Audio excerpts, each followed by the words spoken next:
Hi everyone, I am Dr. Kiran Raavi, working as an assistant professor in the Department of Electronics and Communication Engineering, MLR Institute of Technology, Hyderabad, India. So today we are going to learn what are the methods used to bias the BJT. Let us see the overview of today's presentation. So today we will cover, starts with the introduction, methods of biasing. We have fixed bias, base bias, and then numerical problems on fixed bias, emitter feedback bias. So numerical problem on this bias. So conclude with summary. Let us start with introduction. So what is the biasing? Biasing is the process of adding external DC voltage to a diode. So for example, forward bias and reverse bias. And it is the setting of DC operating conditions of an electronic component that process time varying signals. Example for this, BJT, FET, MOSFET. So it is essential to maintain proper operating point or Q point. Q point is nothing but quiescent point. Compensation methods are used to get the stability of the quiescent point. So what are the different methods of biasing the transistor? So we have fixed bias, emitter bias, collector to feedback bias, and collector to emitter bias, and voltage divider bias or self bias divide. So these are the different methods for biasing. So today we will concentrate on first two. First one, fixed bias or base resistor bias. So in this is the setup circuit diagram. So where fixed bias means, so there is a base resistor here connected to collector, and then VCC is applied. So to produce distortion free output in the amplifier circuit, the supply voltages and resistances in the circuit must be suitably chosen. The DC analysis, if you apply DC analysis to this, so if you apply KVL, so what happened? This is the expression, output equation. VCC is equals to IBRB plus VBE, and so from this we can write IB equals to VCC minus VBE by RB. And we know that, so in the previous session, so we have discussed what is the stability factor. So stability factor means which is the performance parameter of the biasing circuits. So stability factor is given by S is equals to 1 plus beta by 1 minus beta DIB by DIC. So the rate of change of base current with the change in the collector current.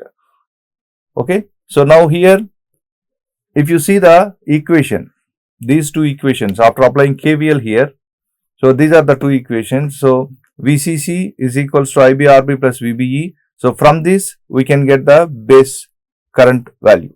That is, expression for base current is VCC minus VBE by RB. So which is free from IC. So it is independent of IC. This equation is independent of IC. So therefore, if you apply this IB, if you substitute here, so that means if you differentiate this IB expression with respect to collector current IC, it will gives you 0 because there is no IC component here.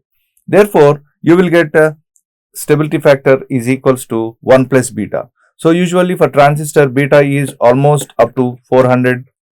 So therefore, very huge value you will get. Usually for better performance, stability factor S must be very less.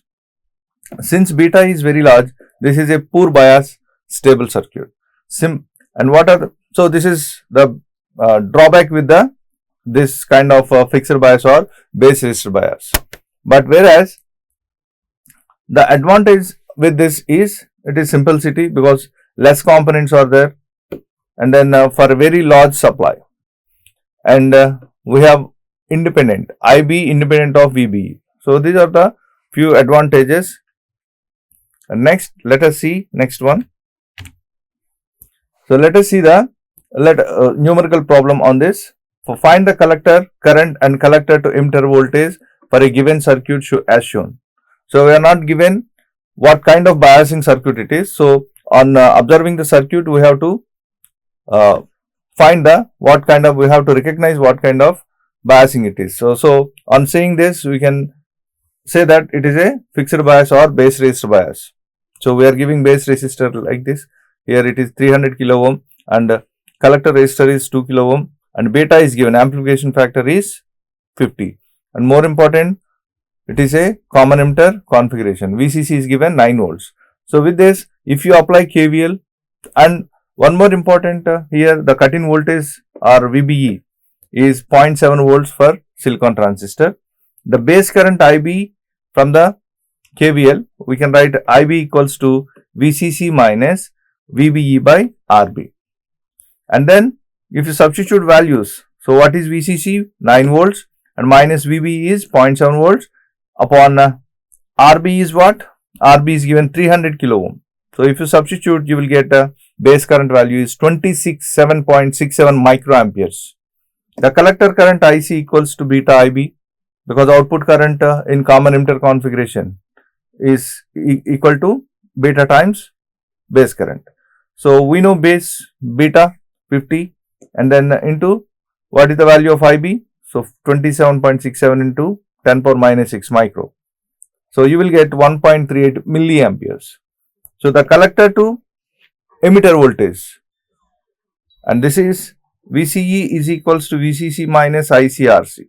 So if you apply KVL at the output side, that is collector side, you will get a VCE is equals to the collector to emitter voltage is equals to VCC minus ICRC.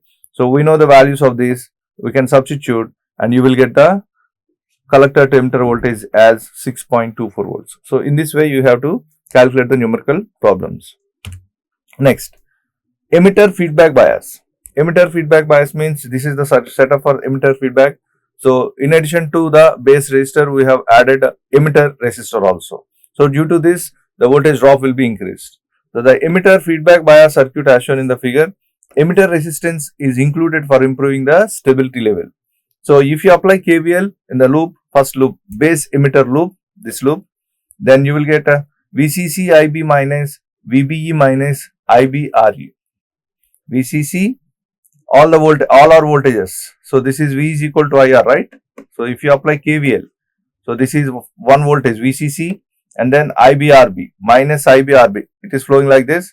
So we can write minus IRB and then this is VBE, base to emitter voltage, and then minus IERE. So this is the voltage, another voltage. So three voltages, which is all the sum of the voltages equals to 0. So VCC, we can expand this because IE we know IE equals to IB plus IC. So after simplifying, so IB will be VCC minus VBE by RE plus RB into minus RE by RE plus RB into IC. So this is the IB value, and we know the stability factor expression. So this is the stability factor expression, 1 plus beta by 1 minus beta into DIB by DIC. So we need to calculate this DIB by DC. So we have DB.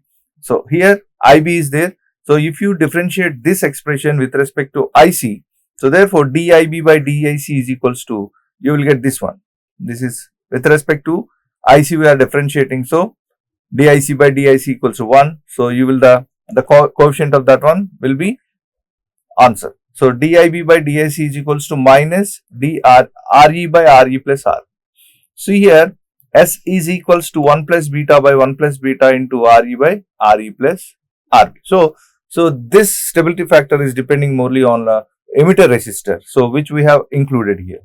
Since 1 plus beta RB RE by RE plus RB greater than 1, therefore you will get S less than 1 plus beta. So if you maintain this value, if you maintain this 1 plus beta RE by RE plus RB greater than 1, this value, so obviously you will get S less than 1 plus beta, so which is desirable value. So when S less than 1 plus beta means it will give small stability factor value and it can be considered. Let us see the one numerical problem on this kind of biasing circuit also. So on seeing this, so here by observing this resistor, you can say that this is a emitter feedback biasing resistor circuit. So let us do this. Calculate DC bias voltage and currents in the circuit given. So neglect VBE. So we can neglect VBE. Previous problem we have considered VBE as 0.7 volts for silicon. So here given data is VCC is equals to 20 volts and RB is 400 kilo ohm and beta is 100 given here, and RE is 1 kilo ohm and RC is 2 kilo ohm. So given data is this, and then so if you apply KVL again, So we have included RE here. So the expression for loop equation is IBRB plus VBE. So VBE is this one, base to emitter voltage. Okay, VBE and IERE. So some current, emitter current will flow like this. IERE is equals to VCC, biasing supply voltage VCC. So now here we know IB is what? So we know IC is equals to beta IB, correct? So IB can be written as IC by beta. So in place of IB, I can write IC by beta into RB plus VB is 0. So we have considered neglect VBE. So 0 plus IC plus, here I have written IE value. IE is equals to IB plus IC. Base current and collector current combination gives you emitter current. And into RE, which is equals to VCC value is 20 given. And if you solve for this, IC, if you common IC here, so you will get RB by beta, and here RE is there and RE by beta. So there are, which is equals to 20. Therefore, IC can be written as, if you solve for this, if you substitute all the given data, you will get IC value, collector current value is 4 milliamperes. And now IB value. So IB equals to IC by beta. So if you substitute this value, IB, base current value is 0.4 microamperes. Now, what is the VB? So this is the bias voltage. VBE is, VB is equals to VBE plus IERE. So this part, where VB is 0 and IERE. IE is given, we know, almost IE is approximately equal to IC. IC is approximately equal to IE. So we can write so we have already got IC as 4 milliamperes. So in place of IE, we can write IC. So 4 into 10 power minus 3 into 10 power 1 into 10 power cube. That is RE value. RE value is, you have 1 kilo ohm. So if you substitute all the values, so you will get VB as base voltage as 4 volts. So this is the way to solve the numerical problems. Summary: today we have started with introduction to the biasing circuits. So what are the different biasing circuits we have? Fixed bias or base resistor bias, and we have discussed how we can recognize by on looking at circuit, and how do the numerical problems on fixed bias, and next emitter feedback bias, and correspondingly we consider a problem, numerical problem on collector to base bias. See here, fixed bias compared to fixed bias, emitter feedback bias is more, has a good stability factor compared to fixed bias. So emitter feedback bias can be used in few applications. So most probably the next topic will be remaining biasing circuits, methods of biasing circuits. Thank you.